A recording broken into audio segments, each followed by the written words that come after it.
Го споменавте Стейт департментот и добро е да се подсетиме околу лустрацијата, каде и вашето име беше посочено и вели лустрацијата е средство за пресметка со неистомислениците. Точно така. Последен лустриран беше професорот Љубомир Фрчковски, се најави дека ќе оди до Страсбур. И тогаш јас кога беше на интервју ден предходно и после тоа го прашав, дадов пример компарација со Русија, една невладина организација која исто така Путин ја става на суд и жената која е прв човек на таа организација вели толку многу ме дискредитираат, значи тоа се етикети опасни и страшни, што подобро е да одам во затвор отколку вака да бидам прогонувана. Да биде постојано мета. Да, дискредитирана, линч и хајка да се врши. Јас го прашав тогаш професорот Фрчковски што е подобро, сака затвор или дисквалификација. И тој ми рече дека се разбира дека воопшто не се грижи за дисквалификациите, за етикетите, дека нормалното граѓанство не верува во вакви фабрикувани лаги и манипулации. И вас ве прашувам. Да. Одењето в затвор има еден голем хендикеп. Ќе ве замолчат. Се додека сте надвор од затворот, поради било која причина, вие можете да говорите, без оглед на тоа дали тоа што вие го кажувате, ќе го слушнат 5.000, 15.000, 50.000 и така натаму, или ќе го прочита исто толкава бројка граѓани. Според тоа, прашањето е како да се издржи оваа клима која е создадена. Ова е погромашка клима. Ова е хајка на луѓе. И како да се издржи? Се издржува, знаете како, има една работа врзана со лустрацијата. Лустрацијата ја извалка и ја дискредитира самите творци на лустрацијата. Никој од нас не можеше толку успешно да демаскира дека се работи за да ја демаскира лустрацијата како лов на вештерски од оние кои ја смисли и кои ја спроведуваат. Мртовци лустрираат. Мислам, тоа е надвор од умот, тоа е надвор од она што се вика цивилизираност. Зашто една од основните работи е дека лустрацијата не сме да биде одмазда. Кај нас се сведува на одмазда и замолчување. Значи, ако сте умрен, ќе се одмаздат, нели, па потоа тоа ќе преиде, нели, таа етикета на потомците, на синовите, на ќерките, на внуците, значи ќе се макне со генерации, а ако сте жив и не молчите, тие ќе се обидат да ве замолчат. Во мојот случај морам да признам дека напротив они ме стимулираат. Да. И тоа е прашањето. Зошто интелектуалците, професоре Милчин, во оваа држава ретко излегуваат свесни за сопствената улога во државата, во општеството и во историски рамки за сопствената улога како интелектуалци. Вие ги видовме архитектите и дел од граѓанството пред ГТЦ. Дел од тие архитекти, огромниот дел од тие архитекти, додека јас бев новинар во А1 телевизија и која правев дебати и интервју, одбиваа да дојдат. Сега им се случи ГТЦ, но се чини е предоцна. Да, предоцна е да се крене гласот. Сигурно е дека предоцна, премногу штети се направени. За жал, знаете како изгледа дека доминантниот менталитет е ќе проговорам само кога ќе ми дојде проблемот на моја врата. Тоа е старо правило. Да не го спомнувам оној германски пастор, нели, примерот од времето на нацизмот.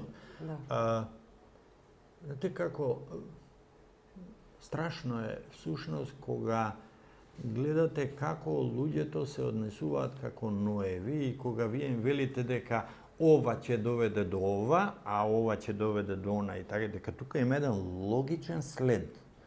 Они ви гледаат и ви кажат, не, вие претеруваш, ти си параноичен и така натаму и така натаму. Всушност, мислам дека паранојата, стравот, параноиден е на таа страна. Они ви велат дека сте параноичен, они се однесуваат како, они се влезени во некаков општествен аутизам.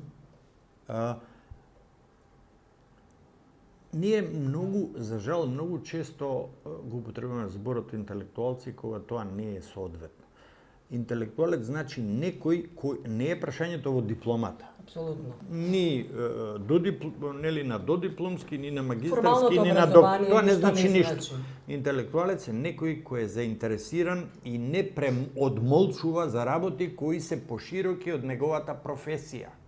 Тука е проблем. И бара корените промени Так, во општеството, точно се така. спротивставува на власта, не се плаши, Значи- се разбира. Тоа е интелигенцијата која е реформистичка.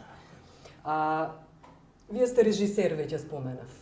Ги видовме пред некој месец, тоа се ваши колеги уметници, како се заблагодаруваат на министерката Елизавета Канчевска покорно.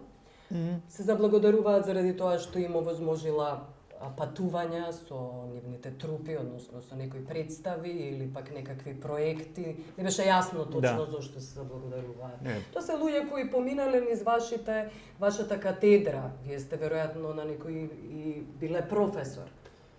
Како го објаснувате тоа? Она што најмалку можам да си го објаснам е тоа дека они се заблагодаруваат за нешто што министерката или владата го дале, а притоа забораваат дека тие пари не се приватни лични пари на министерката. Дел од тие пари се и нивни, тоа се даноците, придонесите што они ги плаќаат. И сега се прашувам дали навистина не знаат дека е тоа така или се прават дека не знаат. Па имаме ситуација на Кетман, нели? Едно мислам, друго кажувам.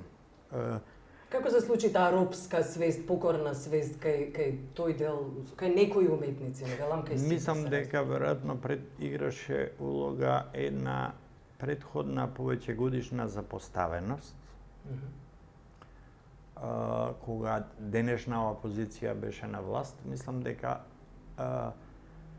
они не ја разбраа важноста на културата.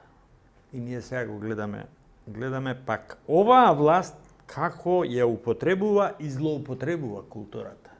Дели ваму, таму и така натаму, а турка е една идеологија која е...